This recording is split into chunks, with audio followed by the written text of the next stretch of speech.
creepy and cool TikToks that will blow your mind. Are you ready? Are you ready? Let's go! Disclaimer: this video is for entertainment purposes only.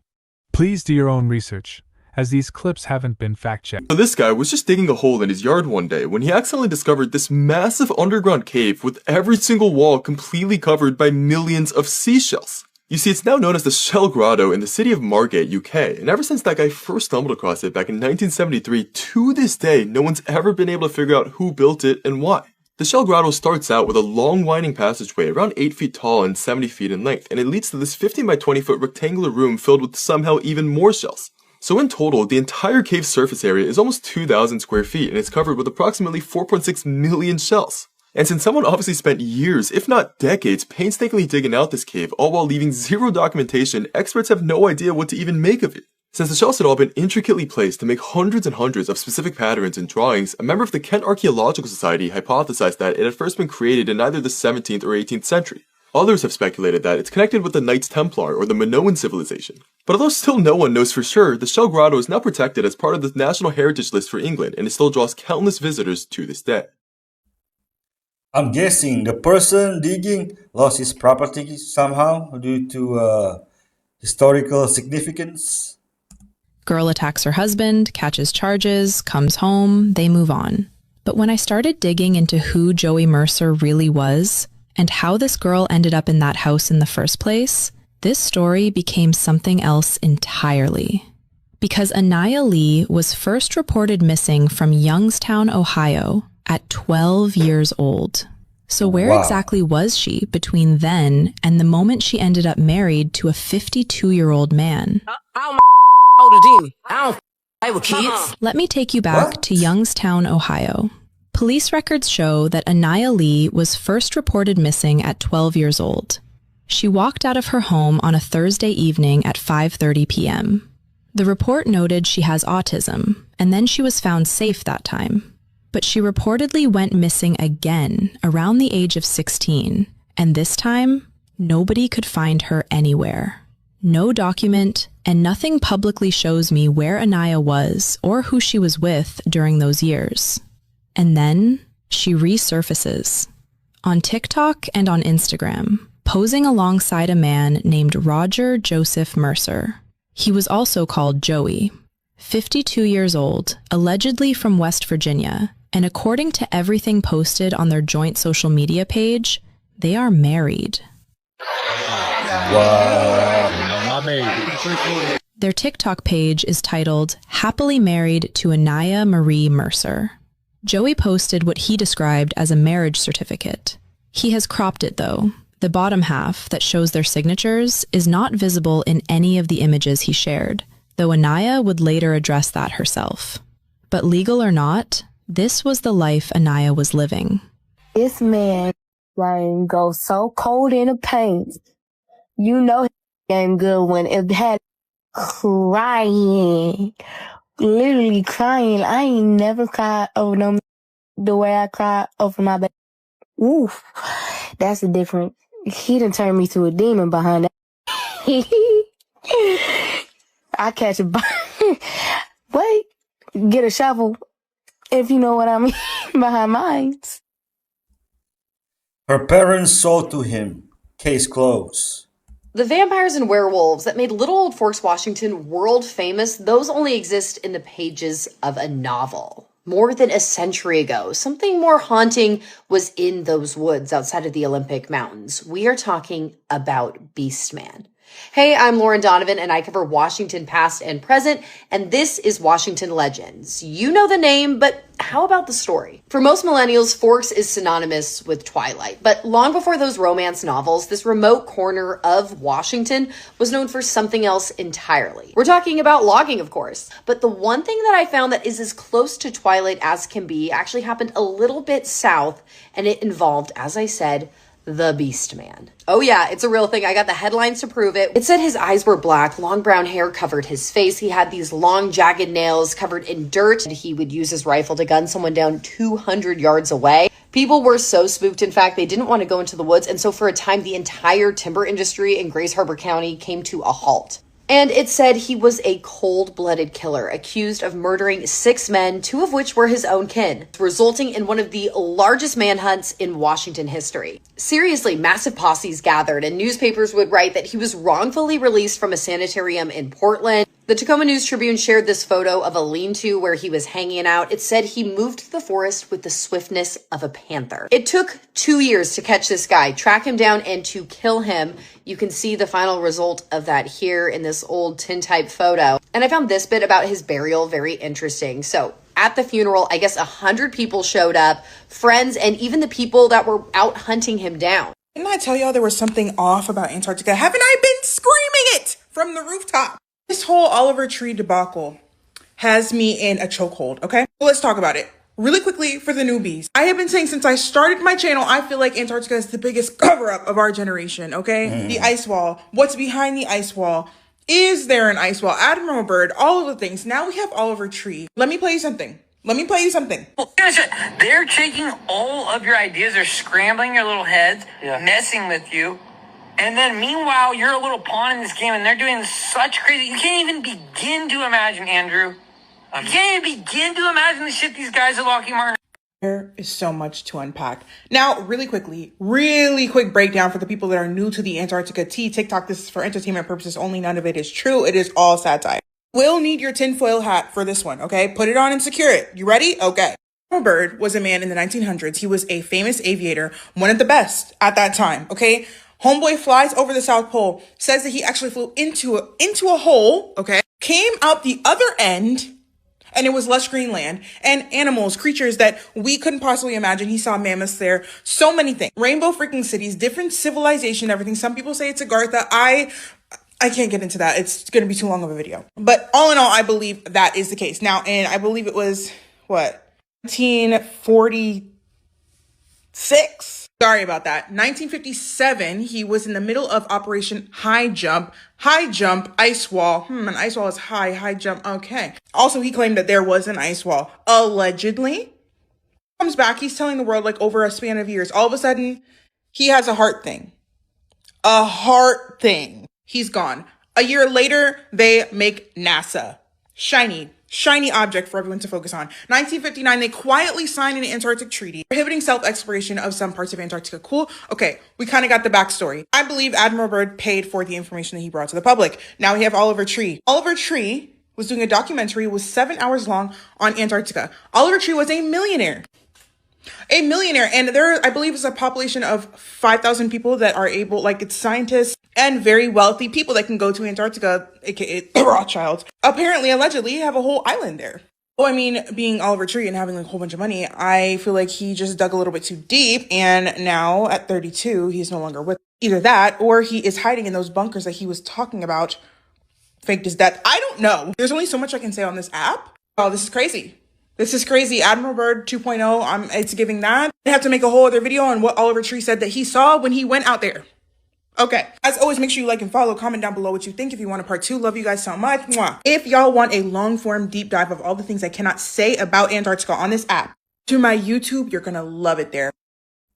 Biggest cover-up since mankind. This battle was so bloody that the general who won thought he was going to hell. Let me explain. But boom, we're in the Chinese Warring States period. And the Qin and Zhao states have been at war for years over the Shandong region, with the Zhao replacing their cautious general Lianpo with their last hope Zhao Kuo. He's a military theorist who studied every known strategy, but never actually commanded troops in the field.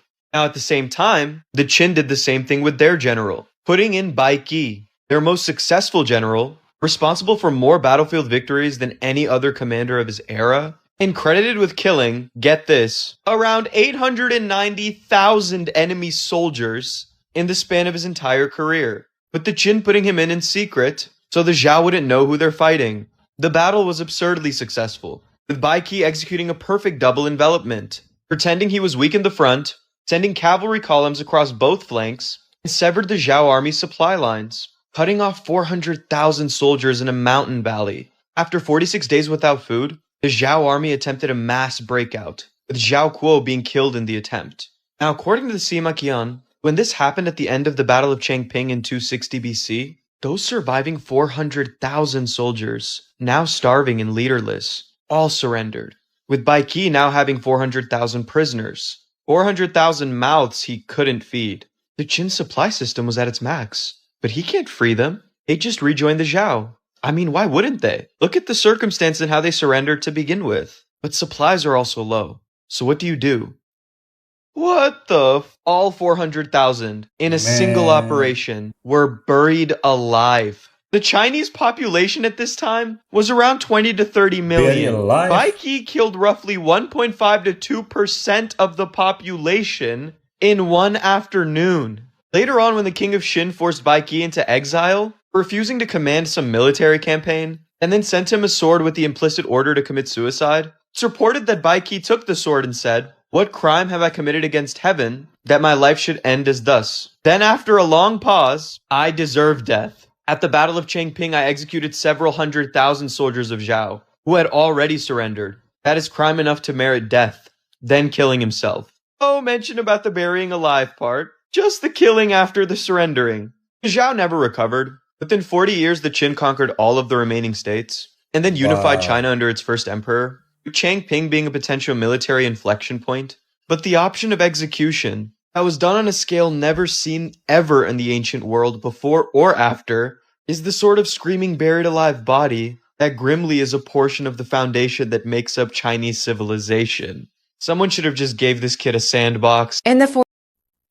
War is hell, but war in the Middle Kingdom is beyond hell. 4th century, two monks who lived very far away from each other and did not know each other began having the same vision. Their names were Barnabas and Sophronius. Tradition says that Mother Mary appeared to both men and instructed them to travel to a remote mountain in Pontus near the Black Sea. At first, neither monk knew what to make of the vision, but the visions kept returning again and again until both men eventually decided to follow the instructions. So they set out onto the journey and traveled across mountains and valleys and through unfamiliar lands. And somewhere along the way, the path of the two monks who had never met each other crossed. And that is when they realized that they had both received the same visions from Mother Mary. So together, they continued towards Mount Mela, where they found a cave hidden within the mountainside. And it was inside of the cave that they discovered an icon of the Virgin Mary known as Panagia Athanaotisa. And according to our Orthodox tradition, the icon had been brought there by angels. So, given the news, the two monks decided to remain on the mountain. But they took it a step further. They built a small cell and then a church inside of the cave, and over time, a monastery began to grow around it. But there was a bit of a problem. You see, the water was really difficult to find on the mountain, and obtaining it should have been a constant struggle. However, thanks be to God, a miracle occurred. A spring of water began flowing directly from the granite rock. And even today, pilgrims can still see the water emerging from the mountainside. The monastery that grew around the cave, thanks to the two monks and the visions of Mother Mary, became known as Panagia Sumela. Okay, have you guys heard about the Japanese affair that is going on online right now? It is so juicy. There's basically is this woman, okay? She is live updating her husband's affair online. She went from having like 600 followers to 200,000 people overnight. And essentially, basically, she caught him lying about having to go on a business trip. He told her that he's actually going on a business trip to a different city in Japan. Well, in fact, he's going out of the country to Taiwan with his mistress. So she hid his passport and she hid it at her in-laws' house. Didn't say anything to him about it. So then when it comes closer to the departure date, he was freaking the F out. He was like, oh my God, where is it? But he wouldn't tell her that he would be that he was looking for his passport because why? Like, you don't need your passport to go, to a different city in your own country, right? So he's like, oh, I'm just looking for a really important work document that I really need for my business trip. And she's just like, oh, okay, well, I hope you find it. She's just like, oh, oops. And she said nothing. So then somehow he told her that he found it, and she wasn't even sure if he even found the passport or not, because she never went to check on it. But then she decided to hide a GPS tracking device inside his suitcase. She's like, one way or another, I'm going to find out. And then he left, right? On the day of like the supposed like business trip, he left, and then she tracked him and found out that he didn't even go to the airport. So I don't think he ever found the passport. He went straight to his mistress's house. And she's like, okay, gotcha. And then she is funny, like, as she was like updating this online, she was like, when he like got to his hotel room, he even sent me a photo of his room, and she posted that photo online, and people were like, this looked like something out of AI. I think this dude just went on to ChatGPT and tell Chat to create an image of a hotel room. So people were like dissecting that, and it's just really freaking hilarious. And that's what's going on. She's still updating us about what's going on. And it's like we're watching in real time. It's almost like a live streaming, right? Or like live narrating of a real time unfolding event of someone's cheating, and it's so juicy. Get on it. Real life Japanese drama. This startup just raised $1 million to breed glow-in-the-dark pets that would use jellyfish genes, and they're starting with glowing rabbits and cats that you can actually buy. So the company is actually called the Los Angeles Project, and they've already raised $1 million, and the plan is to genetically engineer pets that glow in the dark and sell them straight to normal people. The way they're saying it works is they add in a jellyfish gene, and then the animal can then light up under green UV light. They're starting with rabbits, hypoallergenic cats are next, and then they're openly saying that the roadmap after that is jackalopes, unicorns, and actual dragons. Are we joking? A modern gene editing technique we use here in the lab a lot with our animals and stuff. And basically, it allows you to target any gene in the genome for genetic modification. And whenever I was reading this story, the thing that I still can't get over is the fact that glowing cats actually already exist. Scientists back in 2011 made cats that glow green using that same jellyfish gene, and you can already buy glowing fish in pet stores right now. As of right now, there is basically no law stopping any of this, so California just introduced a new bill to ban selling pets that are engineered just to glow, and then there's already a petition going around to shut the whole thing down from the start.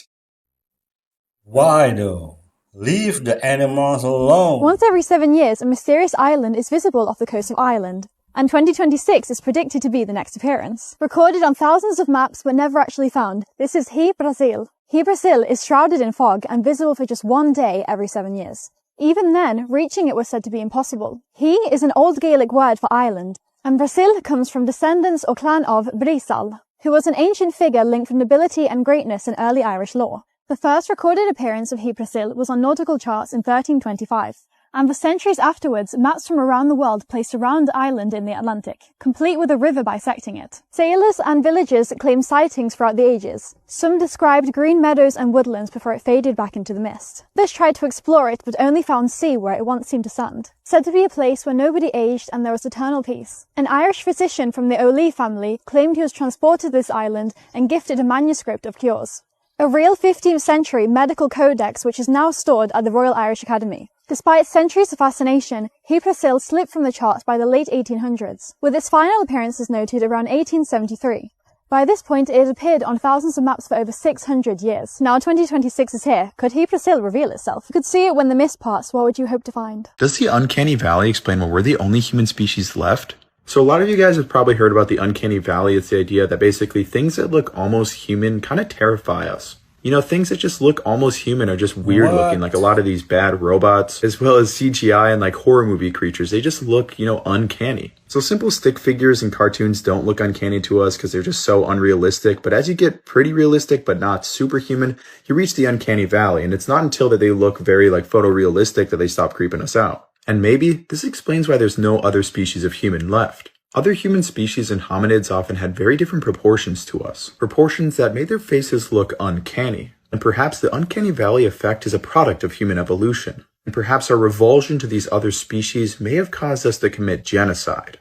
It sounds kind of out there, but there used to be a lot of human species until we showed up, and suddenly they all go extinct. Now, this could be as simple as just us outcompeting the native populations of hominids. We showed up with better technology and bigger brains. But there were plenty of hominids that relied on plants. Take Paranthropus, for example. They were basically the cow of the human lineage.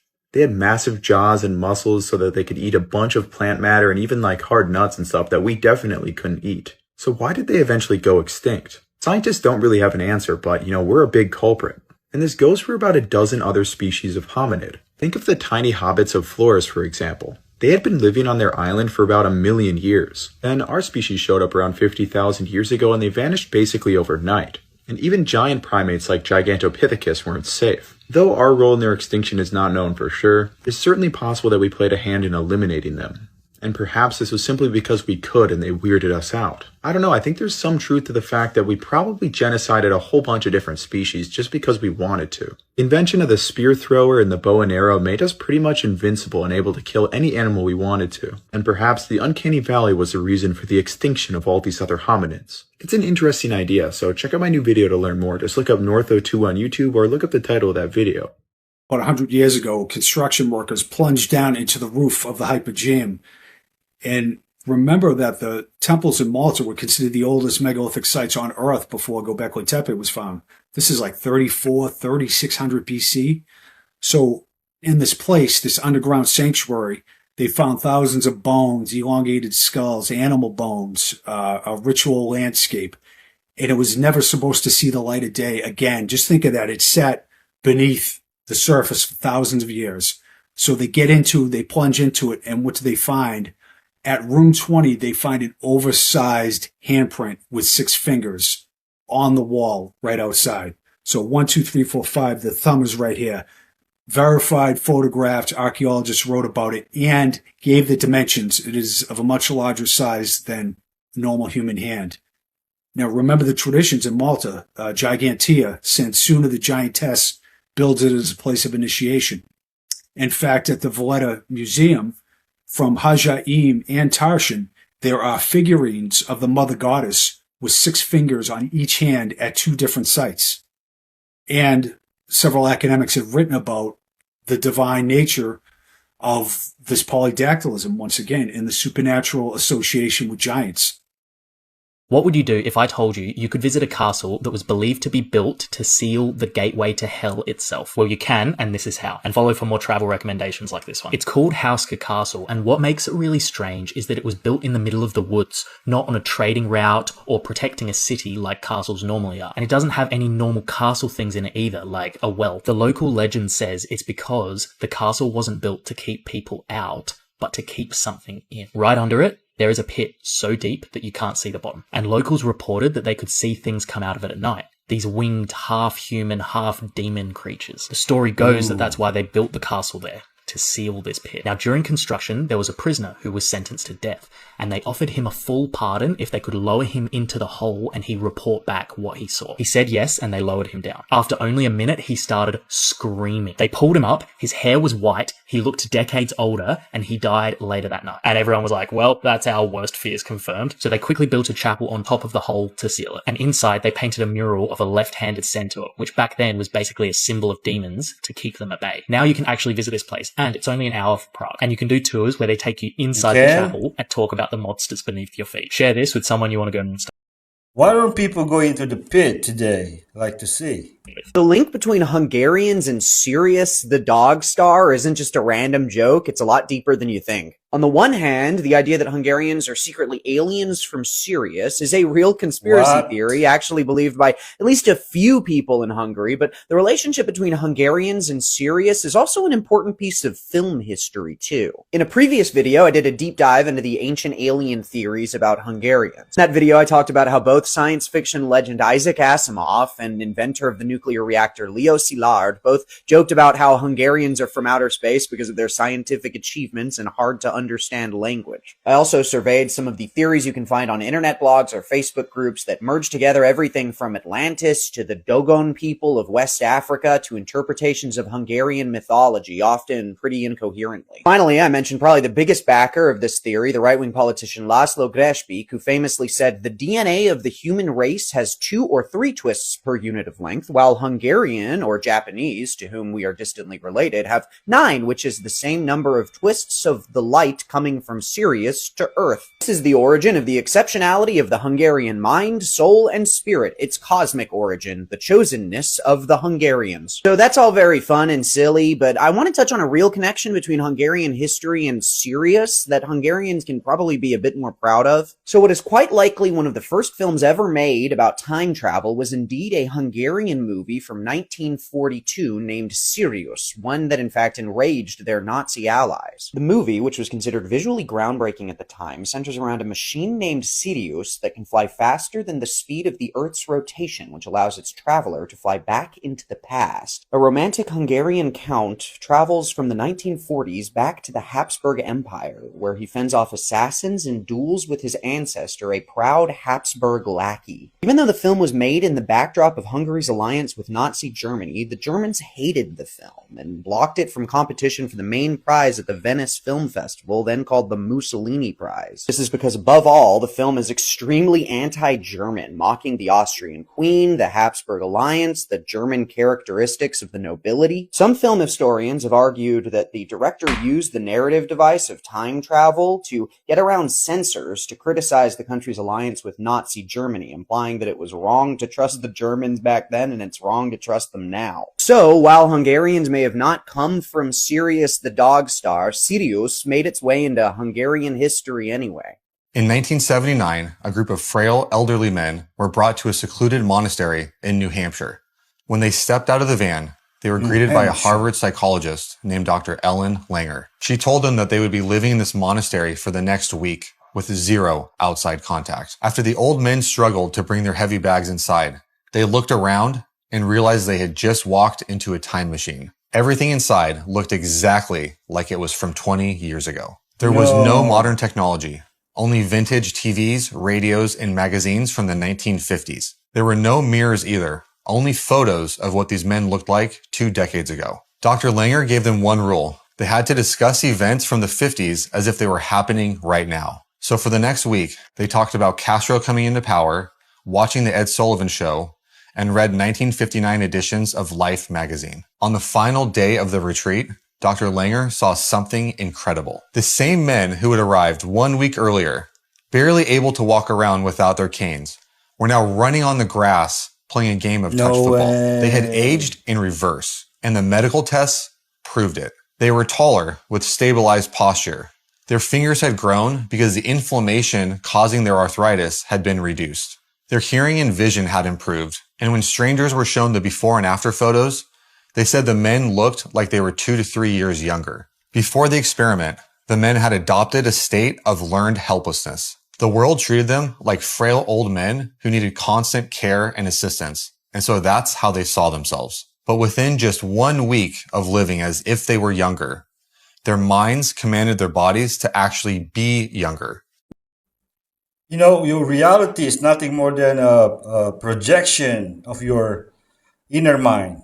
What if your creepy local legend turned out to actually be true? That's what happened to the residents of Staten Island back in the 70s and 80s. Children during this time grew up hearing stories about Cropsey, a creepy man who kidnapped kids that stayed out too late. As the story goes, Cropsey lived in the woods after escaping from a nearby mental asylum and began hunting children at night. When he stumbled upon one wandering alone in the dark, he would drag them to the tunnel system beneath the abandoned Seaview Hospital. At the time, it was just a spooky campfire story, something that parents would tell their kids to make sure they made it home before dark. But then, several children in the area started to disappear. During searches for the missing children, a makeshift campsite was found in the forest surrounding the Willowbrook State School, where a man named Andre Rand worked as a janitor and lived in the woods. Near the campsite, in a shallow grave, was the body of 12-year-old Jennifer Schweiger. Jennifer was a student at the Willowbrook State School, but the children at the school were not there to learn. They were victims of horrific abuse and were often left in unsanitary conditions. They were even experimented on, and many of them did not survive. A 1972 TV show exposed everything that was happening inside of Willowbrook, but it took them 10 years to have it shut down. The school's janitor, Andre Rand, had first been arrested in 1969 after trying to kidnap a 9-year-old girl. Police believe that 15 months later, after he was released from prison, he went on a murder spree until he was finally arrested. He's currently still in prison for the murder of Jennifer Schweiger, but it's believed that he's responsible for at least 4 other children's disappearances. But unfortunately, none of their bodies have ever been found. She wasn't found by the police. She was found by a stranger who recognized her on Netflix. In 2017, 9-year-old Kayla Unbahan went to visit her mother over the 4th of July holiday. But this wasn't a normal trip. The judge had actually already ruled that her mother had no custody over Kayla. So the next day came around and her father was waiting, but Kayla never came home. Instead, her mother cut off all contact, erased Kayla's digital footprint, and vanished with her. Days turned into weeks, weeks turned into months, and Kayla ended up being missing for 6 years. The police would follow every lead they would receive, but it would always take them to a dead end. It was as if Kayla had been erased from the world. That is until November of 2022 when an episode of Unsolved Mysteries aired on Netflix. If you want to look it up, it's a segment in season 3, episode 9 called Abducted by a Parent. And in this segment, they show an age-progressed photo of what Kayla would have looked like in current day as a teenager. And even though they kind of skimmed over her case in the episode, somebody actually had seen the episode and then recognized her years later. On May 13th, 2022, a store worker in Asheville, North Carolina recognized Kayla and her mother. So at this point, Kayla was 15, and by the grace of God, somehow this store worker remembered Kayla's age-progressed photo from the documentary and called the police. Because this worker called the police, investigators were able to verify Kayla's identity and arrest her mother. Her mother ended up being arrested on a fugitive child abduction warrant, and she ended up posting bond under the condition that she had GPS monitoring, so they knew where she was at all times, and, she wasn't near Kayla. And to this day, even though she was arrested in 2022, she is still waiting to have her legal proceedings. So she's just free, out in the world, being a crazy woman. So the next time you watch a true crime show, maybe pay a little extra attention if that case is unsolved. Follow for more. There's an African Beauty and the Beast about a girl who marries a snake, and it's really about how you should just always listen to women. It's from a book that was translated from Swahili in 1906, but doesn't say specifically where the story is from, probably East Africa. There's a sultan and his advisor, and they're both like, we don't have sons. What are we gonna do when we die? Who are we gonna pass our stuff on to? So they go on a journey to find a wise person who will help them, and they find a wise old woman who says, I got you guys. She sinks down to the bottom of a lake and then comes back up again, holding 2 slimy roots. She says, travel back home holding these roots and you will get what you seek, but you can't express any doubt on your journey home. They take the roots and head home, and the advisor is all grateful, but the sultan expresses doubt. He's like, I don't think this is gonna work. So when they get home, they find out the advisor's wife has had a beautiful baby boy, but the sultan's wife gave birth to a snake. The sultan's like, throw this snake out. But this one slave woman says, no, please let me raise the snake as my son. And he's like, okay. The slave, Mizi, raises the snake with her in her hut. And eventually the snake gets older and starts talking and says, I want you to go find a sage who will teach me, but he has to come of his own free will. And it takes her a while, but she finds someone who will come be his tutor who thinks, well, the snake hasn't eaten her. Maybe it won't eat me. The snake learns, grows more, and finally tells her, hey, I want you to come bring me a bride, but again, she has to come of her own free will, which is rare in Beauty and the Beast stories. No girl says yes until the 7th daughter of a very poor man says, we're so poor, maybe I'll be eaten by the snake, but what does it even matter? So she marries the snake and lives with him and his mother, and he doesn't eat her and treats her really well. That night while she's asleep, he comes out of his snakeskin, and he's a beautiful human inside, but he feels too afraid to wake her or show her who he really is. He's been so used to being the snake for so long. Instead, he goes to the bathroom, he makes his absolutions, he kneels on his prayer mat, he says his prayers, reads the Quran. But his mom He reads the Quran. has seen what he did. So the next night she says, hey, daughter-in-law, I'm going to tie a string to your finger, and when I pull it, I need you to wake up. And so that next night when he's in human form, she pulls the string, the girl wakes up, and they both see him as he really is. But they don't tell him they know. They pretend to go back to sleep, and the next night, while he's up doing his prayers and stuff, they decide to take his skin and burn it. At first, he's upset that they've burned it because he did not know a world outside his skin. He doesn't know how to be who he truly is inside. But then the women comfort him and tell him they love him, and he's like, okay, I'm cool in my new skin now. Let's go tell my dad. They go before the Sultan. He recognizes his child and cries out, praise be. A proper wedding is celebrated, and the snake lives happily with his mother, Mizi, the rest of his life. And when he became Sultan, he gave the kingdom to her. The woman who started as a slave ends up ruling the whole country because of her wisdom and kindness. As he should, making it one of my favorite fairy tales ever. You know, if only Disney made this story instead of endless action remakes no one asked for. While everyone's distracted by the World Cup, something strange just happened. They just shut down the CERN Collider, which has been operating since September 2008. Do you know what else happened in September 2008? The biggest financial meltdown of the 21st century. The last time they shut down the Collider was 2018, just weeks before the entire world went into lockdown. Right now, we are sitting at almost identical market levels that we were in September 2008. The man from The Big Short that predicted the 2008 financial crash just posted today, the end is near for the stock market. The Collider is shut down for the next 4 years for a major upgrade opening in 2030. How convenient. Agenda 2030. Digital IDs, digital currencies, global surveillance states, 15-minute cities. You'll own nothing and you'll be happy. Coincidence? I don't think so. This Croatian cave may completely change what we know about Mithric worship. In the hills above modern-day Kavtat, archaeologists studied a site linked to the ancient god Mithras, and what they found is surprising, because this doesn't look like a normal Roman temple. We usually think Mithras worship happened in dark, enclosed underground temples. Stone walls, benches, secret rituals, that sort of vibe. But this site has none of that. Instead, it's a cave, a natural spring, and an open rocky clearing. No walls, no roof, no built temple.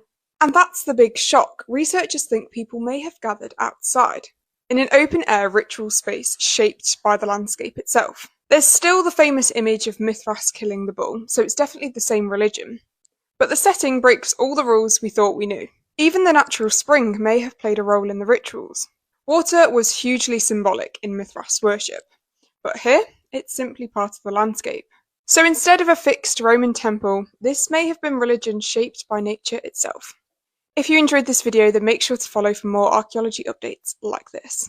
I forever thought that it was John D. Rockefeller who was the person behind changing how our medical system works, but after a huge deep dive, I'm finding out that he was just the front man when there were actual puppeteers that were evil, sexist, and racist men that were pulling the strings the whole time. There's a lot here to unpack, so we're going to do this in two parts. The first part, we're going to talk about this guy, William Gates. So how did this Baptist preacher become one of the most wealthiest men with one of the most advanced portfolios when it came to investments? Well, let's get into it. So when Rockefeller was in his 40s and William Gates, as in Bill Gates' grandfather. He actually went through a big health scare where he thought he was going to die because he was so stressed about all of his investments and his financials and all of that. So he enlisted the help of William Gates to help him with his financials. Now, also at this time, Standard Oil was actually being prosecuted under the Sherman Antitrust Act by the government. And so Gates had convinced Rockefeller that in order to kind of class up the oil's reputation, that he needed to start doing philanthropic efforts. But in 1897, William Gates was actually radicalized by a book that he read from Sir William Osler, and it was called The Principles and Practices of Medicine. Here is what that book said. Sir William Osler, he actually recommended that men and women be chloroformed at age 60 to make way for the younger generation. It also stated that women weren't biologically capable of keeping up with the rigors of stress of being in medicine. It also said black and brown people weren't able to be physicians because they are more susceptible to all kinds of diseases. And it advocated for the complete shutdown of all women's colleges and ethnic and racial group colleges. It also stated that homeopathic and natural healing remedies were complete nonsense, and it said that chiropractors were quacks. So after Gates was radicalized, his main goal, and this is written down in his biography, was to give a mortal blow to all homeopathic medicine and expel them from the medical community. So here's the thing though, Rockefeller, when he had his health scare and he started to employ William Gates in the first place, he actually started receiving medical care from his good friend and homeopathic doctor, also his neighbor, and it actually was the reason that Rockefeller was able to live to the age of 97. So how did this slimeball actually convince Rockefeller to kind of leave behind everything that was working for him and to fund only the modern medical system? Well, William Gates actually started to write 5 different papers, and he only published them to Rockefeller to start twisting his mind, to making him think that homeopathic medicine and natural remedies weren't the ways that we need to be doing things. William Gates was no idiot when it came to financials too. He was also in charge of all of these Standard Oil investments that Rockefeller was doing, and he knew for a fact that there was a huge business opportunity when it came to Standard Oil and making things like benzene for aspirin and new medical procedures, even though they were not proven at the time. And then William Gates is given full reign to create a philanthropic area for medical societies where he actually enacts something called the causation clause, where any doctor or any medical facility that actually employs anyone who does homeopathic medicine is immediately disqualified for any of this grant money. And Rockefeller had no idea, because at this point he is so hands off when it comes to his philanthropic stuff or his business. He lets them control the funds. But when Rockefeller actually found out about all this, he was pissed. In 1916, there's actually evidence of him saying that after he gave a $45 million grant, he said that homeopathic should be included in that $45 million grant, and that homeopathic medicine was necessary for the advancement of medicine. And this is just part one. We have a whole nother person to discuss, but William Gates on his own is a huge reason why we pushed away from homeopathic and natural remedies into the modern medical system the way that it is today, and how we've demonized Rockefeller when it really wasn't Rockefeller at all. He actually loved homeopathic and natural remedies. People ask me, Liz, when did these really terrible trust issues that you have start? I can easily reference this documentary that dropped in 2012. I was conned, I was hoodwinked into believing that this was a real documentary about mermaids. But instead we got really horrible CGI. Still, this does not stop me from wanting so badly to believe in the existence of mermaids. What do you expect? This is like the one mythical creature that anytime someone gets like a picture or a video or has like a skeleton, it feels like hoax on hoax on hoax. But there's a very rich and eerie global pattern of mermaids or mermaid-like beings across the globe. Even though these stories span continents and centuries, there seems to be a lot of like eerily similar details. So obviously, as we've already discussed, there is these spirits of the water that are in Zimbabwe. And if treated with respect, they can grant healing and wisdom. But if not, Scotland and Ireland has these things called selkies, these mythical beings that shed seal skin in order to become human. Places like the Czech Republic, Russia, Croatia are said to have these spirits of drowned women. Typically, they're unmarried or wronged in some way, and they lure men to their demise. In Japan, there's this very grotesque human-fish hybrid that's said to cry like a baby or bring misfortune and storms if it's caught, so fishermen like fear catching this thing. But eating its flesh allegedly brings immortality. Obviously in ancient Greece we have sirens. In Iceland there's like this giant mermaid-like being. It's more monstrous than sexy. In China their mermaids are like these water dwellers that weave fabric from the ocean and also cry tears of pearls. In some Native American lore there's also these lake spirits that will sing people into drowning. But I just think that it is so strange that across so many cultures, from Zimbabwe to Iceland to Japan, that there is this description of humanoid-like creatures that live in our waters, that watch and lure and punish. It's almost as if there's some memory of something that we all collectively share. That this has something to do with aquatic ape theory, which is truly one of the most intriguing but also controversial theories of human evolution that I've ever read. The ancient Greeks didn't actually call themselves Greeks. We don't even really know where the name Greek comes from. It was used by Aristotle around 350 BCE, but he doesn't really elaborate or give an etymology, and it was later also used by the Romans, first to refer to the Greeks of southern Italy, and then to the Greeks in general. And the Romans maybe got it from a city called Graia, or a tribal named Grai, or something like that. The ancient Greeks themselves called themselves Hellens, for which they have both a mythological and a real source. So according to mythology, there was a man called Hellen, and he had 4 sons, Dorus, Xytus, and Aeolus, from which we then also get the Dorians, Achaeans, and Ionians, and the Aeolians, the major Greek tribes and also dialects. However, in Homer's Iliad, the Hellens are simply one small tribe from Thessaly, while the dominant tribe, according to him, were the Achaeans. And now this Achaeans is much older, going all the way back to Mycenaean Greece to the 11th or 12th centuries BCE. And there are also related forms in both Hittite as Achiyawa and Egyptian as Ekwesh, where they might also be related to Weshesh, one of the many sea peoples that brought an end to the Bronze Age. What's your name? Weshesh. The Persians also had another name for the Greeks. They called them Yaunas, after the Ionian Greeks who colonized the western coast of Anatolia. And from this Yaunas, we then also get the Hebrew form Yavan, Arabic Yunan, Sanskrit Yavana, Indonesian Yunani, and Pali. What? Indonesian? Yunani? Yona. This man was the only survivor for a Christmas party where they laced the cake with arsenic. His sister-in-law laced the cake with arsenic, killing all of the family that was there except him. He's the only one that did not eat the cake. This happened on December 23rd, too. This was the cake in question, and I'm not gonna lie, that looks arsenic-laced. That just does not look like a healthy, appealing cake. Now, originally, family was telling... Yeah, man, that cake looks like it's literally from a horror video game. People like, oh, maybe this is just kind of some simple tragedy or some accident. But no, it was not. Police are investigating further now because they found trace amounts of arsenic in every person's body that died there. In total, 3 people died and the other got taken to the hospital for their illness. Something even weirder, her husband died in 2021, and she made a very, very similar cake to the one you saw that I just showed you. So now they're going to investigate her husband's remains because they believe now that she poisoned him. The sole person that didn't eat the cake said he didn't eat the cake because he just doesn't like cake. So his aversion to sweets really saved his life this time. This happened in Brazil. Let me know what you guys think in the comments. I'm not even sure what compelled this lady to make an arsenic-laced cake. That is just insane behavior. The Pilgrimess is one of the eeriest signs in the Black Zodiac, and by far one of the most mysterious as well. And she also happens to be one of my favorites. But before we get into her video, let's go ahead and do the content warnings. There's only one today. It is a mildly scary story, so if you're not prepared for that, please go ahead and scroll. But if you've decided to come along, let's go ahead and watch that clip. Miss Isabella Smith was my choice for The Pilgrimess. Her story began in 1675 when the orphaned Isabella journeyed from England in the hope of finding a comfortable home in a quaint New England town. Problems began soon after she arrived. The tight-knit townsfolk didn't trust outsiders, and their livestock started to die mysteriously. The town's preacher accused Isabella of witchcraft.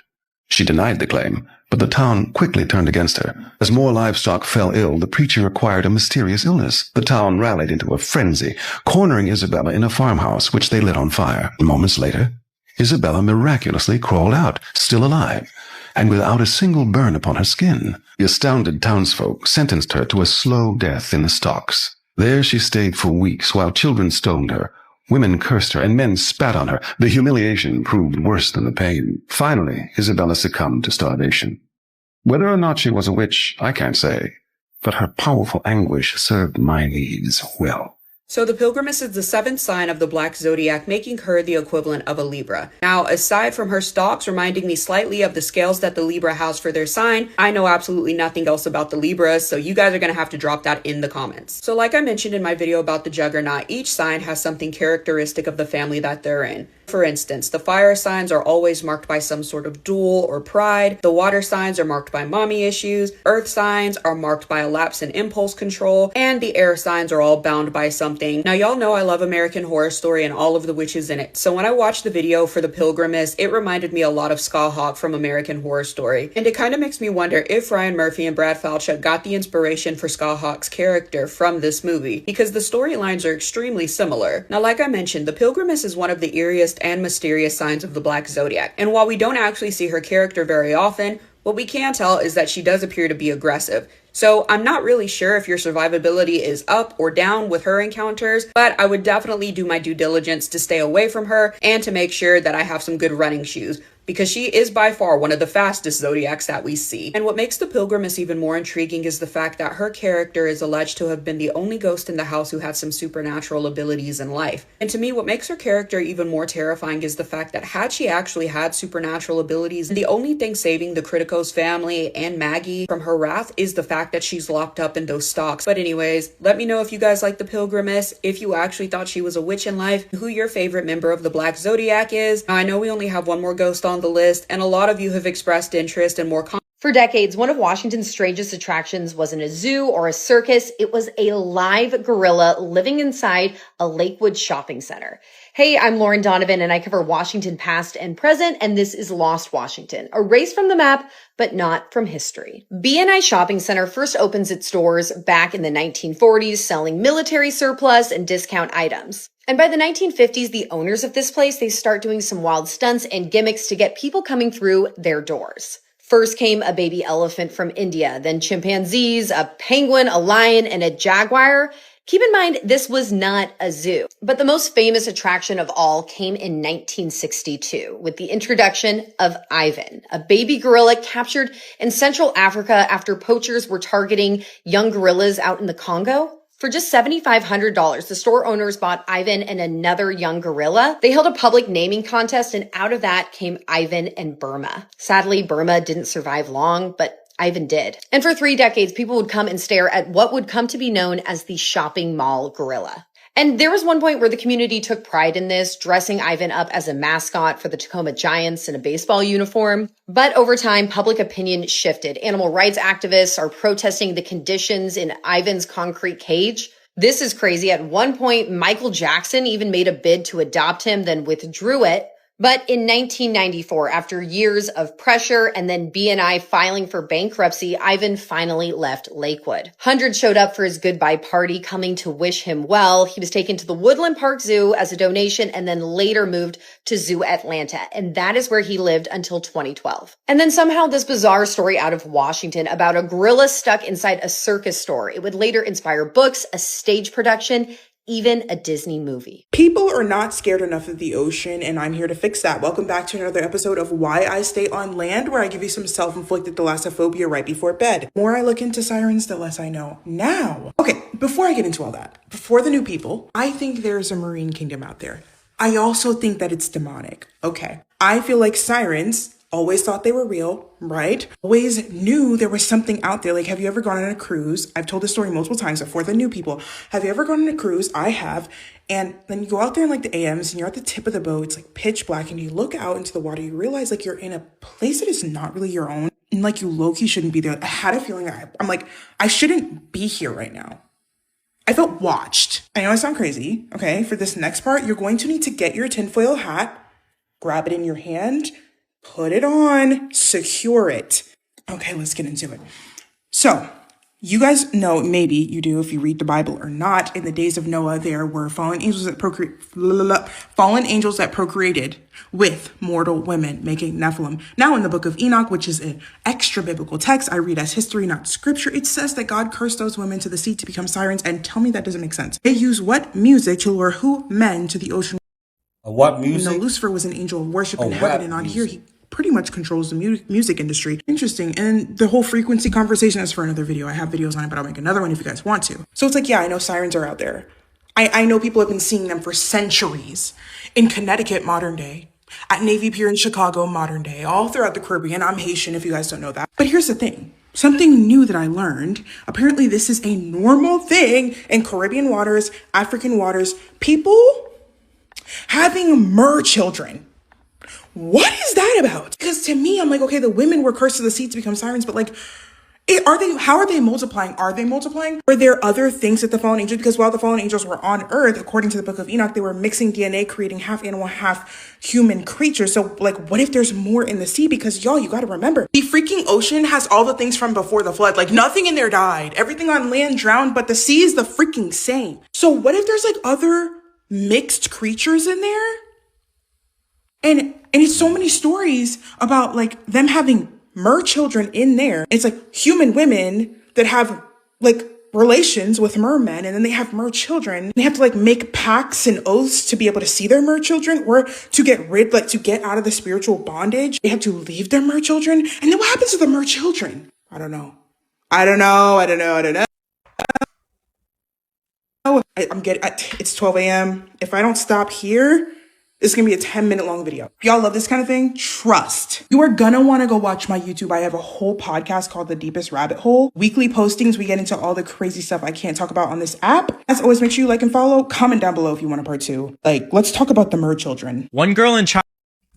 You know, Aquaman movie was exactly what she explained. China, whose dream ever since she was a kid was to infiltrate a billionaire family by modifying her face to look identical to a celebrity, then forcefully having kids with them to one day use as a trump card to steal all their money and ruin their life. Meet Wei Xue, we'll call her Wei Wei. She was born in 1988 in a poor mountain village in Guangxi. Her parents were farmers, so the family barely had any money, and very early on as a kid, she realized something very important. Beauty is power. So while all the regular kids were playing at the parks and gossiping over crushes, Wei Wei was thinking, how do I get rich fast? So she started working at underground nightclub bars, specifically as a hostess. And specifically in areas where sons of millionaires or nepo babies would hang out. And eventually she found her first target, Chen Ping, a son of a millionaire who owns a coal mine. They both hit it off, and Wei Wei immediately understood the assignment. She researched his family background, learned about their wealth, and decided that this man could be her ticket into the upper class life. And it worked. Chen spoiled her with designer bags, bags, luxury gifts, attention, the full rich kid boyfriend starter pack. But Wei Wei, she's smart. She knew gifts alone weren't security. So eventually she made what would become her signature move, pregnancy. She believed having a child would force marriage. So when Chen was fully obsessed with her, she did some of her secret magic on a condom and got pregnant. The child She poked the condom. was born. Chen and Wei Wei's first child, a daughter. And in her eyes, this was a mission failed. So shortly after, they divorced. But here's where things get important. As part of the divorce settlement, Wei Wei gets $900,000. And this money became her foundation for her next move. She took all of that money, went to South Korea to get extensive plastic surgery, all with the plan of transforming her face to look identical to the celebrity Yang Mi. So she returns to China and started posting and gained the nickname Little Yang Mi because at this point, her entire appearance and identity online just revolved around a celebrity lookalike. You know, I think this is normal because women almost always marry up on the general worldwide, no matter of culture. If the dress is not red, then is it really a gothic horror? No, but really, this Maori gothic horror is a must-watch. Marama follows Mary Stevens, a young Maori woman who receives a mysterious letter summoning her to England in hopes of learning about her real family. And the setting does not get more gothic horror than this. It's 1859 Victorian England. There's a big, creepy house and a charismatic white man who's overly interested in a culture that is not his. Once there, Mary is forced to confront the truth, which is truly horrible. This is an anti-colonial horror that upholds the strength and resilience of Maori women. Marama does not shy away from the brutal legacy of British colonization, and though it was a slow burn, when it all came together in the third act, I was fully in, and I was like, yes, girl, get your comeuppance. This is director Aratoa Stafford's directorial debut and a deeply personal story to him and his family history. From what I've read, and I watched this at SIF, and they played a video of him talking about this, which made watching the movie that much more special. Do yourself a favor and find a screening near you, because this truly is a beautiful gothic horror. For me, a 10 out of 10, no notes. There's folklore from Canada that involves a ghost mermaid and fish vengeance. It's called the Mermaid of the Magdalenes. The Magdalene Islands are a Canadian archipelago. According to the story, it's a wild land where storms rage and the gulls cry. It looks very lovely here. But the story involves the ghost of a maiden that can be seen walking along the shore looking at herself in a mirror. The story starts when fish were first canned for food and there was a great slaughter of sardines. Greed of man destroys their numbers, and so the sardines who are little go to the bigger fish and they're like, hey, can you help us? And there's like a big meeting of all of the sea creatures. The big fish took an oath to help their small cousins in a struggle against man, and they would punish all they could who fished or ate of the sardine family. It happens one day, there's a shipwreck and a big cargo of sardine cans washes up on shore on one of the islands. A beautiful maiden comes out to check out the wrecked ship and she sees this can of sardines like wash up right in front of her. She immediately wants to eat them, but she can't get the can open. So she sings a song by the side of the sea. I love sardines when they're boiled with beans and mixed with the sands of the sea.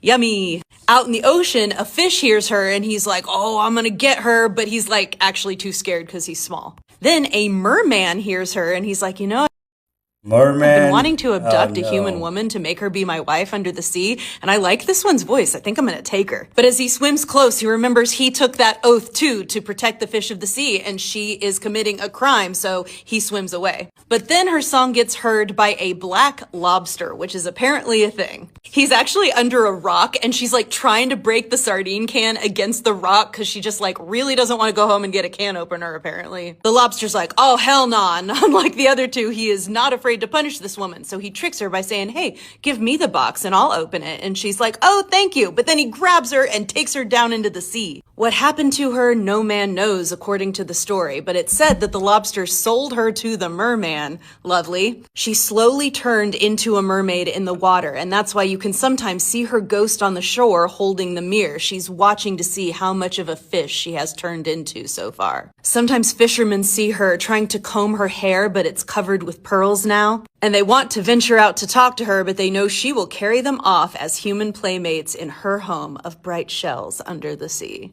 Moral of the story, don't mess with fish. They'll pull you into the ocean and traffic you. What? They'll pull you into the ocean and traffic you? Imagine a television that requires no external source of electricity or battery. Meet Zimbabwean inventor Maxwell Chikumbutso, who claims his 55-inch television set harvests energy from radio frequencies, turning the invisible waves around us into pure energy. I heard this a few years ago, but never heard it ever since. All in one. You don't need to put it on electricity or on solar panel or anything. As it is a complete solution. Behind the television, you can see that there is a microsonic energy device, this box. This is the device that is converting radio frequencies into pure energy. Scientists are skeptical, but Maxwell insists that his device works. According to Maxwell, the blueprint for the invention was revealed to him by God through visions. He has since filed for a patent but was denied. The reason? Because his invention violates the laws of thermodynamics and physics. Do you believe free energy is possible? What would you do if I told you you could visit the tiny Irish island where St. Patrick was said to have opened the doorway to hell? Because you can, and this is how. The legend goes that St. Patrick was praying on this island in the 5th century when Christ appeared and showed him a pit in the ground that opened into purgatory. If you climbed in for 24 hours, you would witness the torments of the dead and come out cleansed. In 1153, an Irish knight wrote down what he claimed to see down there. His account quickly spread across Europe and quickly became the most reprinted religious text of the Middle Ages. Some scholars think Dante read it before writing the Inferno. The original pit was sealed in 1497 by the Pope because too many pilgrims were going there for the wrong reasons, but the pilgrimage never stopped. You can actually still do it today. You spend 3 days on the island, you get no food besides dry bread and black tea, you don't get any sleep on the first night, and you walk in circles around the stone beds reciting prayers. It runs from June to August, and anyone over 15 with good health can do it. There's more info in the description. Instead of saving this video and forgetting about it, send it to the Mio app and it will pin this location onto your map for you so it's easier to plan for later. And if you're wondering where this is, it's St. Patrick's Purgatory in Donegal Island. Okay, what would you do if something from the year 1521 was texting you? Now, this is some bizarre and creepy shit. Get a load of this. Because in 1984, a school teacher in England turned on his BBC microcomputer and found files he didn't create, written in 16th century English. The messages claim to be from Thomas Harden, a guy who lived in the same house in 1521. And he was losing his mind over this light box that suddenly appeared in his home. He's describing rooms that match historical records the teacher had never even seen. And so this went on for months. Oxford professors investigated. The BBC could not prove that it was fake. But here's where it gets absolutely unhinged. A second entity calling itself 2109 starts messaging as well, claiming to be from the future, saying they're running temporal experiments and monitoring both of them. This random computer in Cheshire just became a cosmic party line connecting 3 different centuries. The Dodleston messages are fully documented and investigated by actual academics, and almost nobody knows about them, which honestly makes me wonder about every weird glitch I've ever had on any of my devices. How about you? Seriously. Find rent-free are the footprints at the White Sands National Park in New Mexico. These footprints force scientists to finally accept that people were in the Americas a lot earlier than they thought. And the story these footprints tell is hauntingly human.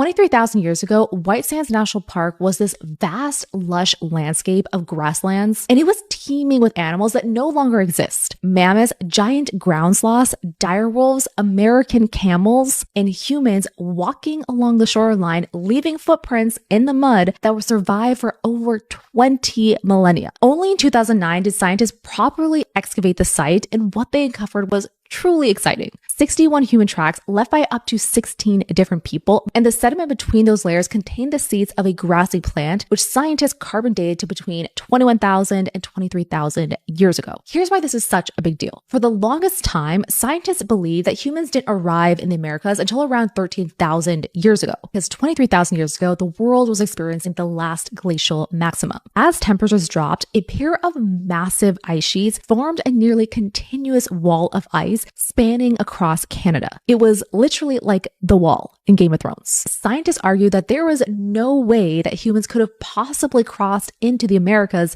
with this massive ice wall in the way. But the White Sands footprints provide strong evidence that humans were already in the Americas during the height of the Ice Age and not after it. And yet, scientists still refused to believe it and wanted a second carbon dating to confirm. The researchers did one better and confirmed the date with two different methods: carbon dating and a technique called optically stimulated luminescence, which determines when minerals were last exposed to daylight. The date from the luminescence matched those from the radiocarbon method. So 3 independent lines of evidence, all pointing to the same answer. White Sands is unlike any other archaeological site. It's not just that humans were here, it's the stories that these footprints tell. Bones and tools tell you what existed, but footprints tell you what they were actually doing. There are tracks of hunters following a giant ground sloth so closely that their prints sometimes land in the sloth's own tracks. You can even see where the sloth spun around and caught itself with its tail like a tripod. But the most poignant tracks run straight for nearly a mile, belonging to a small woman or a teenager carrying a small child on their hip.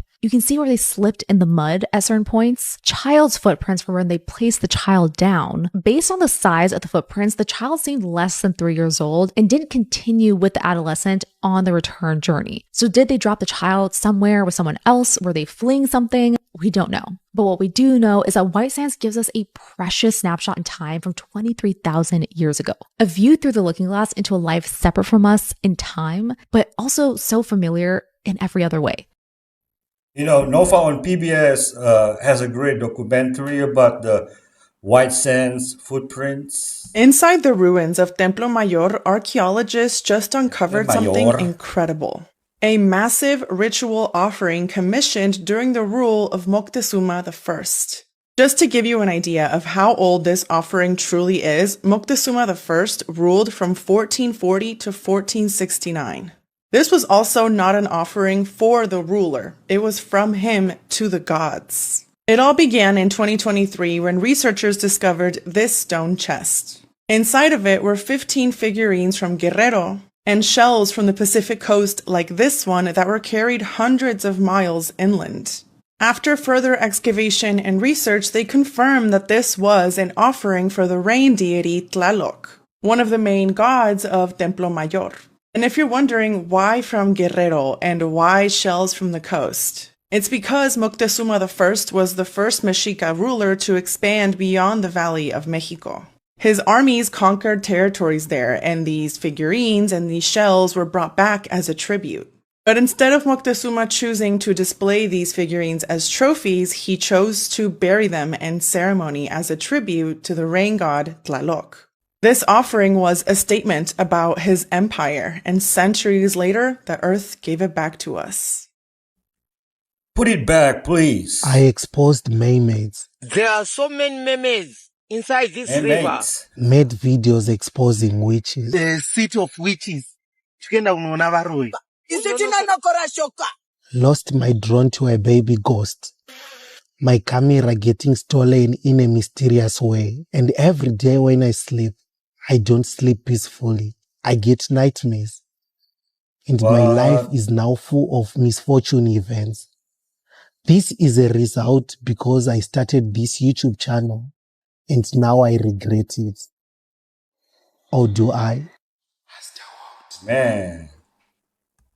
Check it out. It's on YouTube. Grown-ups would tell you that you woke up in the morning with crusty eyelashes because the Sandman had been by your bedside, sprinkling his magical sleepy dust in your eyes, spinning the yarns of your dreams. The first time the Sandman was ever mentioned was actually back in an 18th century dictionary. It called this German creature Der Sandman kommt, which I'm probably not saying correctly, which means Sandman is coming. And the first story of the Sandman was published in 1818, and it follows a nurse who is telling a story about a mythical creature who throws sand in the eyes of little children who won't go to sleep, causing them to fall out of their sockets. The Sandman then collects the eyeballs in a sack and carries them to his home on the dark side of the moon, where he feeds them to his children. Then, in 1841, Hans Christian Andersen published a fairy tale called Ole Lukøj, which translates to Shut Your Eye. It's a character that is always dressed in silk pajamas and carries around a colorful umbrella. So he's apparently the friendlier version of the Sandman, and he rewards children with good dreams if they fall asleep on time and listen to their parents. But apparently he doesn't throw sand into your eyes, he squirts your eyes with milk.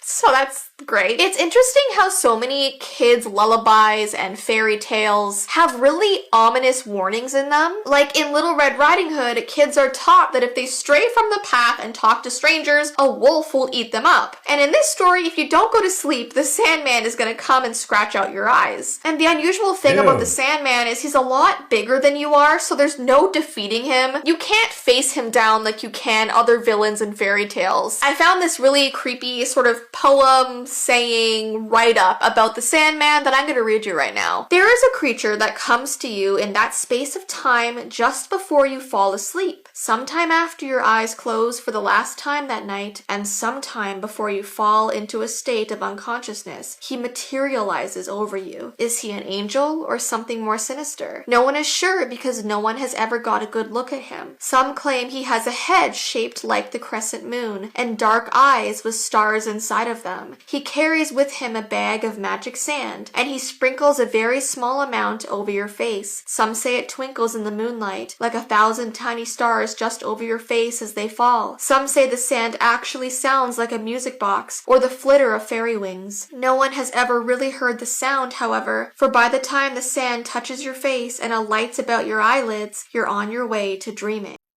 You know the song from Metallica? What is Enter Sandman? Maybe just coming from this story. Was an incredibly charismatic woman in ancient Macedon who commanded armies and killed an enemy queen in single combat. Oh, and she was Alexander the Great's half-sister. Her name was Kinane, and she was the daughter of Philip II of Macedon and an Illyrian princess named Odata. The Illyrians were a warrior people from the northwest of Macedonia, and Illyrian women were raised in the same martial traditions as the men. Odata trained her daughter accordingly, and by the time Kinane was in her mid-teens, she could ride, hunt, fight, and command troops in the field. The ancient writer Polyaenus, writing in his Stratagems of War in the 2nd century AD, records in an engagement against the Illyrians in around 344 BC, Kinane herself slew their queen with a fatal blow to the throat, and she defeated the Illyrian army with great slaughter. This is actually one of the very few instances in ancient history of a woman killing an enemy commander in single 1v1 combat. Polyaenus writes that she was famous for her military knowledge and that in the field she charged at the head of her army. Sounds a lot like her half-brother, but dear old Alexander was a pretty ruthless guy. And when Philip II was assassinated in 336 BC, Alexander came to power and immediately had Kinane's husband, Amyntas, killed to prevent any challenge to his throne. Amyntas had a legitimate claim to the Macedonian kingship, and Alexander was taking no chances. So this left Kinane a widow with a young daughter named Edea, and a deep resentment towards her half-brother that she would carry for the rest of her life. Alexander tried to neutralize her once again through marriage. He arranged for her to wed Langarus, king of the Agrianians. Langarus died suddenly before the ceremony, so she remained unmarried, withdrew from the Macedonian court, and spent the following years training her daughter Edea in everything she herself had been taught. When Alexander died in Babylon in 323 BC without a clear successor, his generals began carving up the empire between them. Kinane saw her moment. She gathered troops, forced her way past Antipater, who tried to block her at the Strymon River, crossed the Hellespont, and marched her army toward the Macedonian forces in Asia. Her plan was to marry her daughter Edea to Philip III Aridaeus, Alexander's half-brother, who now held nominal kingship, and place her own own bloodline at the center of what remained of the empire. The regent, Perdiccas, sent his brother Alcetas with a force to stop her. When Alcetas confronted Kinane, she stood before his troops and addressed them directly, reminding them that she was the daughter of Philip and the sister of Alexander, and that she had come to secure a royal match for her daughter. Polyenus wrote, the Macedonians at first paused at the sight of Philippus's daughter and the sister of Alexander, but after reproaching Alcetas with ingratitude, undaunted at the number of his forces and his formidable preparations for battle, she bravely advanced to fight against him. Alcetas killed her during the confrontation, but his own soldiers turned on him immediately. The Macedonian troops, who were so enraged to see Alexander's half-sister being cut down, forced the marriage to go ahead. Medea married Philip III, took the name Eurydice, and became one of the most significant figures in the wars of the successors. Polyenus says she resolved upon a glorious death rather than, stripped of her dominions, accept a private life unworthy of the daughter of Philippus. She got exactly what she resolved upon, and her daughter carried on exactly what she had built. Did you know that there's a mythological creature that can lead you to cannibalism? Hi, this is Layla, and this is a page where I talk about my book that I've written in the last 3 years, mainly inspired by nature and mythology. In my research into disturbing and equally fascinating mythological creatures across cultures, I came across one that a lot of you guys have requested that I talk about, called Wendigo, a malevolent cannibalistic spirit rooted in the folklore of Algonquian-speaking First Nations in North America. Unlike the deer-skulled monster popularly depicted in pop culture, traditional folklore describes the Wendigo as a severely emaciated figure with ash-gray skin, emitting a full stench of decay. It is said to grow taller with every person it consumes. According to the legend, a human can transform into a Wendigo in 2 ways. One being through desperation, where a starving hunter resorts to cannibalism in order to survive. And second, through greed, where a person so consumed by selfishness loses their soul entirely. Early settlers and anthropologists in the Americas even documented a phenomenon called the Wendigo psychosis. I think Wendigo exists because some experiences are too heavy to carry as a community, giving those things shape outside of the human body, turning them into a monster that possesses people, rather than admitting that it was a choice that people made, makes the unbearable easier to live with. The creature carries the guilt, so the person does not have to. If this kind of disturbing mythology and folklore intertwined with nature and geography is up your alley, you should check out my book Heart First Into the Forest, coming out in August 2026. If you would like to be notified when my book releases, you can sign up to my newsletter with the link in my bio.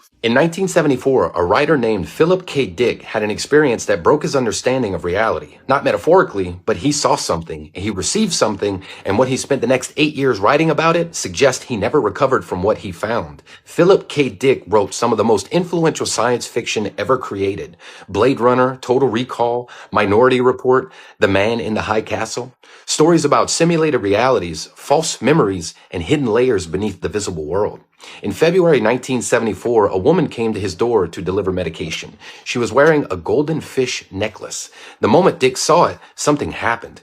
He described a beam of pink light entering his mind.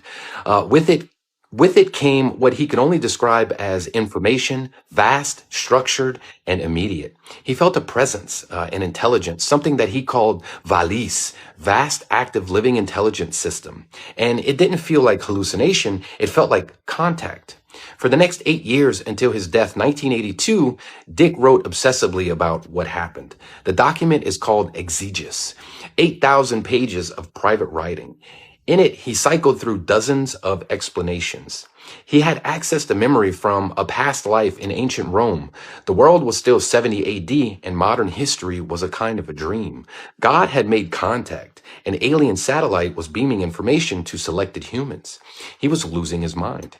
He never settled on one answer. What makes the exegesis extraordinary isn't the experience itself. It's that Dick, a man whose entire career was built on imagining false realities, couldn't determine whether what happened was the most real thing that had ever occurred to him or the complete collapse of his ability to distinguish real from unreal. His fiction had always asked one question: what is real? After February 1974, the question was no longer theoretical, which leaves the same question Dick could never answer. If a mind sophisticated enough to imagine entire false realities couldn't determine whether its own experience was real, what does that say about the line between experience and reality for the rest of us? Into the story. So the Moonite people are an old story from Cherokee Nation and surrounding areas. It dips into Georgia and a little bit into Tennessee. Oh, okay. I have to sit.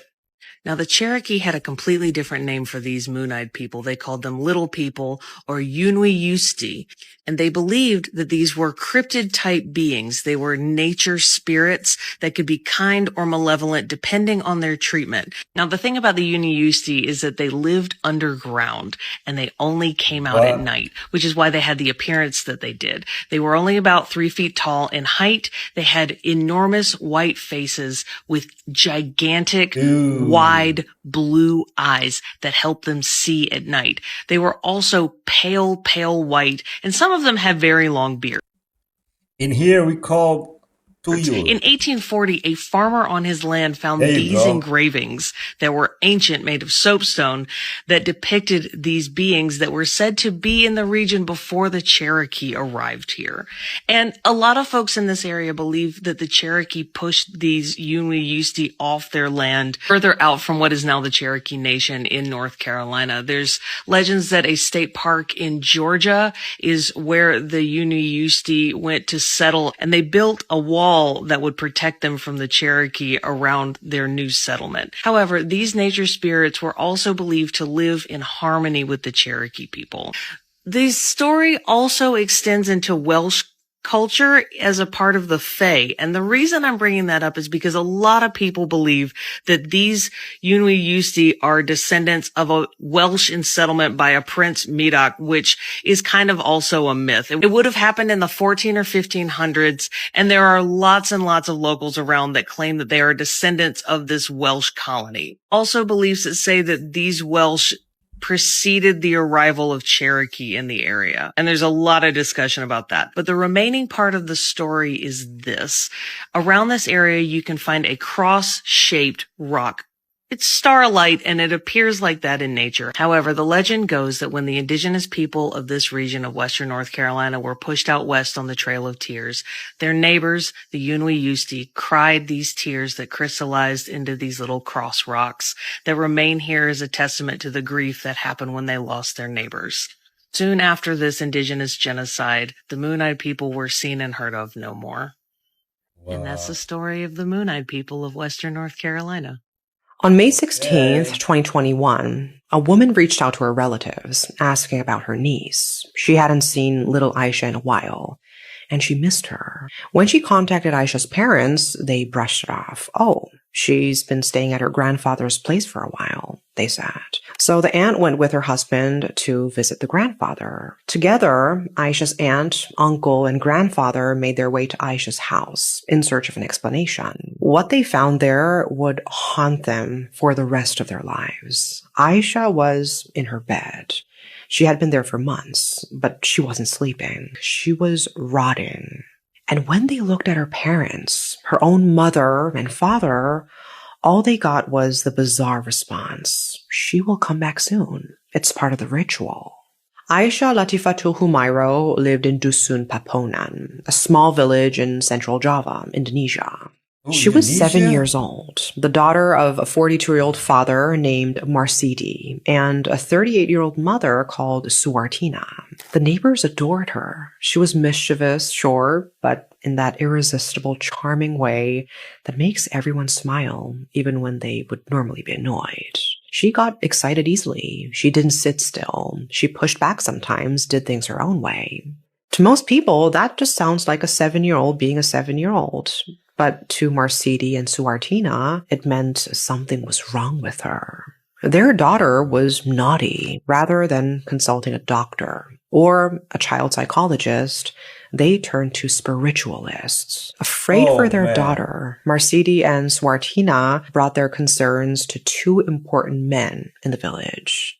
56-year-old Haryono and 43-year-old Budiono, both of whom were known locally as spiritualists. The exact date is not known, but it's believed to have occurred in late 2020. The men listened to Aisha's parents, and after hearing about her behavior, the energy, the curiosity, and the so-called disobedience, the two men delivered their diagnosis.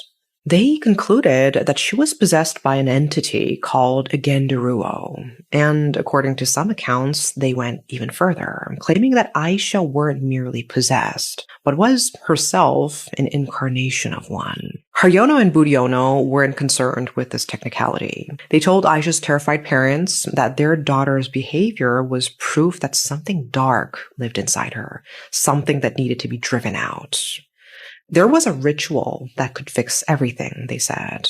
However, it could cost 6 million rupiah, around $360. Wow, even though I'm from Indonesia, I never heard of this story. Poor girl, rest in peace. The praying mantis is already dead, but it's still walking around, feeding normally, because the parasite is controlling its body. A hairworm hijacked its nervous system, right? So the host is dead, but the parasite is the one driving the body. So you cut to the moment where it touches to the water, right? And the worm exits. Yeah, so it's exiting. The moment the body touches the parasite, senses it's an opportunity and leaves. So parasites don't just control insects, they control animals too, right? And Toxoplasma gondii makes rats run towards cats, completely overrides their survival instincts, so it doesn't know it's being controlled. And then we got 3 billion humans today that carry Toxoplasma gondii. Studies link it to risk-taking behavior, right? We've seen that a lot on Instagram. Impulsivity and personality changes. So mood swings, bipolar, whatever. Oh no. Eating cat poops? So yeah, the real society, right, secret society, believed that parasites could overtake the human host. So there you go, a secret society telling you the soul will be gone, but the body still walks around being controlled by something. So yeah, you do the math. And this is why the ancient healers always cleansed first. Before anything, you cannot heal a body that's being steered by something. You have to remove the driver first, right? So comment parasite below and I'll send you a full cleanse ebook where you can start your journey. Your body deserves to be yours again. Let's get it. The craving you call mine may not belong to you at all. It may be an order issued from within your gut, delivered to your brain like a divine command. Science calls it chemical signaling. Ancient mystics called it possession. The language is different, but the story is the same. An unseen intelligence feeds through the living, and yet, deeper still, another truth hums beneath the microscope. For thousands of years, spiritual texts have described forces that attach to human emotion, entities that thrive on fear, lust, and despair. The Gnostics named them archons. The desert mystics called them jinn. The modern mind calls them demons. They are not metaphors. They are mechanisms of extraction. They drink your attention as parasites drink your blood. Different plane, same hunger.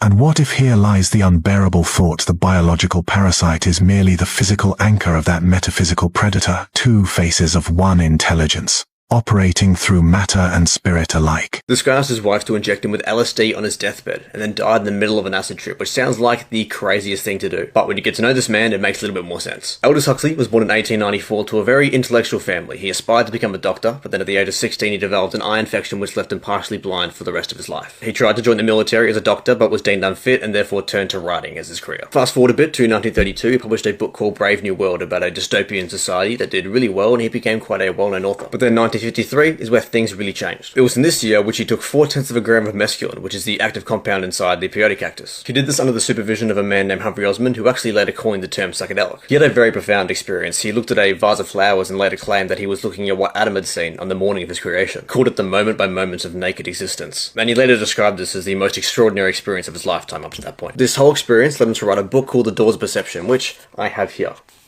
here. Its sole premise is that the brain acts as a reducing valve that filters out most of our reality in order to help us be functional and survive. And that mescaline temporarily removes these filters, these barriers, and lets you see a raw, unfiltered reality, which completely reframes that people saw psychedelics as a tool for insight rather than just a drug that makes you hallucinate, and actually aligns with a lot of modern neuroscience. Huxley spent the rest of his life exploring this idea, as psychedelics as a tool for insight. Unfortunately, by 1963 he had cancer, had lost the ability to speak entirely, and on his deathbed he wrote a note to his wife that said, LSD, 100 micrograms intramuscular. They gave him the first dose at 11:20, an hour later gave him a second dose, and then at 5:20 PM he passed away in the middle of an acid trip, in what his wife said was the most beautiful death she had ever witnessed. A really fitting ending to an amazing life from a pretty amazing person. How many deaths did you witness? Balrogs. What were they? They were not created by Morgoth. They were corrupted. When you think of a Balrog, what do you think of? You usually think of these giant demons that had shadows and flames, Doran's Bane, the terror of Moria. But their story began long before the First Age. Before the world was created, there were the Ainur, and they were these powerful divine spirits that were brought into existence by Eru Ilúvatar. And among them was Melkor. He was the mightiest of all the Ainur, and he would later become Morgoth, the first Dark Lord. But Melkor didn't rule all by himself. Some of the Ainur were drawn to his power and joined his rebellion during the music of the Ainur, and this was before Arda itself ever existed. These fallen beings became known as the Maiar, corrupted by Morgoth. Among the most terrible of these beings were the Balrogs. Originally, they were Maiar, Lord of the Ring, you see the movie? Spirits, and they were the same order as Gandalf, Sauron, and Radagast. While Gandalf and Radagast stayed faithful to the will of Eru, the Balrogs gave themselves completely to Morgoth's hatred and his lust for domination. Over the ages, they became creatures of this living shadow and fire, and their very forms reflected Morgoth's corruption. Burning whips, blazing weapons, and darkness that seemed to swallow the light around them. In the First Age, the Balrogs served as Morgoth's elite troops. They led armies of orcs, they slew countless elves, and they brought kingdoms to ruin. One Balrog killed Feanor, the greatest of the Noldor. Another was slain by Ecthelion during the fall of Gondolin, and Glorfindel gave his life fighting a Balrog on a mountain pass, casting both of them into the abyss. When Morgoth was defeated in the War of Wrath, most of the Balrogs were destroyed, but a few escaped.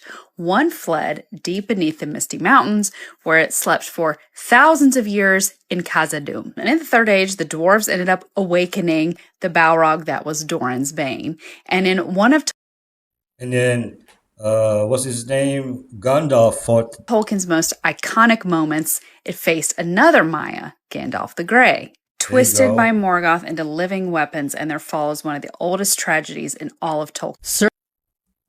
I read the book before I watched the movie. CERN has apparently closed down, but who actually owns CERN, and what horrific stuff does CERN actually do? By the end of this video, you'll know the answers to these questions, and it's more horrific than most people can imagine. In Never Give Up Part 2, ex-Jesuit coadjutor Svalli explains how, while the public knows CERN as a simple physics laboratory in Switzerland, it actually consists of many hidden underground levels dedicated to dark transhuman genetic research led by Jesuit fathers. The fact that CERN is Jesuit-owned should not be too surprising if one knows the historical connections between Switzerland, the Knights of Malta, and the Jesuits. Anyway, to ensure that the secrets of CERN never reach the surface, these Jesuit-led workers are subjected to intense mind control and are and replaced every 6 months to preserve absolute secrecy. The underground facility extends for miles and connects to a vast network of tunnels which open into small, isolated villages strictly guarded by the Knights of Malta and Opus Dei, whose agents are trained to use lethal force and create, quote, accidents to eliminate anyone who comes too close to discovering the entrances. According to Svalli, the Jesuit-led transhuman experiments within CERN include creating human-animal chimeras through which the Jesuits actively combine human DNA with the DNA of various animals. The ultimate goal of this research is to create a, quote, super soldier capable of inhuman speed and strength. They also attempt to engineer spiritual traits into the DNA, such as psychic ability, sensitivity to spiritual realms, and an aptitude for traveling different dimensions. This research is used to engineer the next generation of Jesuit babies back in Rome, aiming to produce, quote, better soldiers of Satan. CERN also engineers genetically modified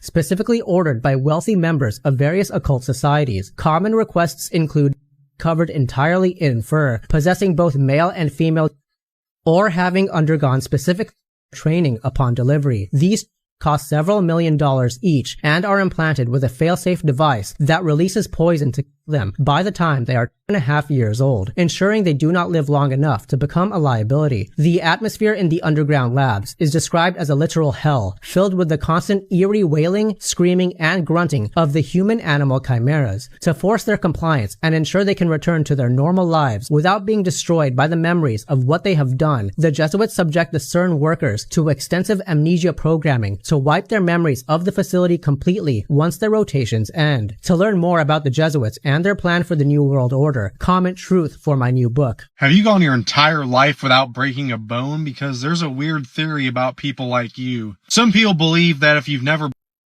broken a bone despite living in an active life, it can mean you're under some kind of divine protection.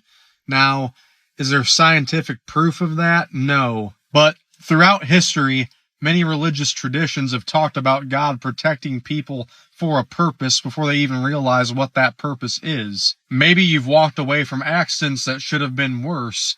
Maybe you've had close calls that make no sense. Maybe you've just been incredibly lucky.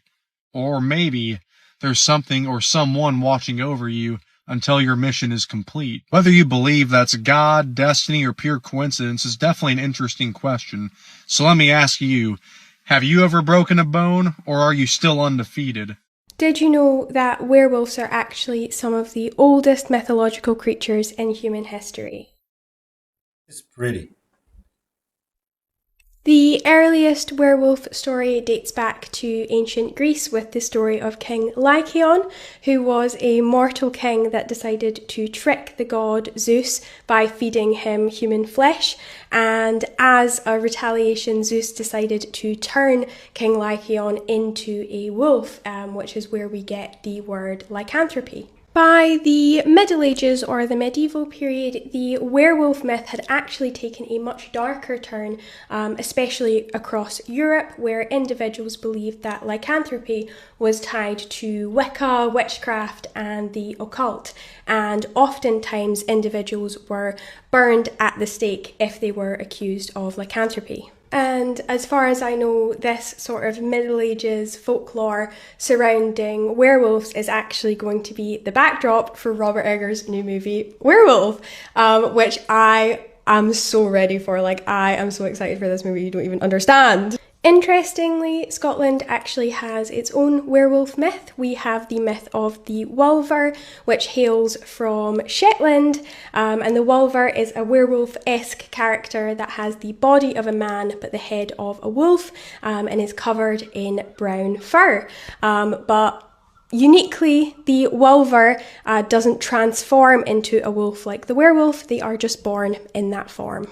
The origins of the Scottish Wolver are actually disputed, with many folklorists believing that the word Wolver actually was a mistranslation by the author and folklorist Jessie Saxby in the 20th century for the Norse word fairy. So you can believe what you want about the origins of the Wolver. I still think that it's a pretty cool myth, even though it's not an ancient one. But let me know if you have a favourite werewolf-related myth in the comments. If you like to hear about mythology and Celtic folktales, give me a follow. Bye! Some folktales are funny and very dirty, like this one, where our hero wins the day because of a joke about balls. From Tunisia, and it's called Just Desserts. Man loses all his wealth and just keeps getting poorer and poorer no matter what he does. I feel that. One day he tells his wife, hey, go borrow a plump fowl and we're gonna spice it with saffron and we're going to make the best meal ever. She's like, why would we indulge ourselves like that? We're starving. And he's like, trust me, it's not for us. It's for the Caliph, which is like the local leader. Dude goes to the palace and he's like, make way for the Caliph's dinner. And he like presents it before him. He gives one wing to the minister standing on the Caliph's right, one wing to the minister standing on the Caliph's left. And then he just devours the whole chicken himself. And so the Caliph is like, why'd you just do this? Dude's like, oh, Caliph, you are the head in chief of all the men in our land. You have your minister at your right hand, your minister at your left, and the rest of us are just your subjects. I divided the fowl according to our stations. You already have everything, so you didn't need the chicken. Gave a little to your ministers, and since I'm nothing, I ate the rest. Caliph thinks this is super clever, so he gives the man 500 gold coins and sends him on his way. So the man and his wife now have enough money to buy enough food to live, and everyone around them notices. His neighbor's like, I'm going to try the same thing, but instead of 1 chicken, I'm going to take 3 chickens. And so he presents himself to the Caliph, gives a whole chicken to him, a whole to each minister, and the Caliph's like, why would you give all this to me? Are you saying that this ruler has more greed than those he rules? And the guy's like, no. But the Caliph gives him 500 blows with a stick and sends him home to his wife. The next day, the dude's wife sees the wife of the Caliph at the bath, and she's like, look what your husband did. This guy brought him 1 chicken and he got all this gold. My husband took him 3 and then he got beaten. The wife goes to her husband and she's like, well, why'd you do this? Her husband says, hey, let's bring those 2 men here and then you can see why I did what I did. First, they summon our main dude. The Caliph's like, okay, here are 5 eggs. I want you to divide them up evenly between me, my minister, and my wife. The man thinks for a minute and then he gives 3 of the eggs to the wife, 1 to the Caliph and 1 to his advisor. When the Caliph asks why, the man says, you and your advisor have already been provided by nature with 2 eggs each. They're balls. Since I gave 1 to each of you, both of you now have 3. And so I gave 3 to your wife, so she also has 3. I mean, she actually has like 1,000,000 eggs and they don't have any, but Caliph rewards the clever man as before. They bring in the other man, and of course he's no wiser than before, so he gives 1 to the minister, 1 to the wife, and the rest to the Caliph. And he's like, nope. Beatings for you again. Caliph says to his wife, do you see now that it's the wit of the first man and not his hen that I rewarded him for? Because clever men are few and flatterers we have in plenty and do not need to encourage. Which is true. I think most of us would agree that today we could use a lot more people who think and are clever than people who just pour out flattery and blind obedience without a thought in their head. All right. Thank you for staying till the end. I hope you like my lineup. Don't forget to subscribe and hit the bell notifications. You won't miss my next video. Have an awesome day, and always, God bless.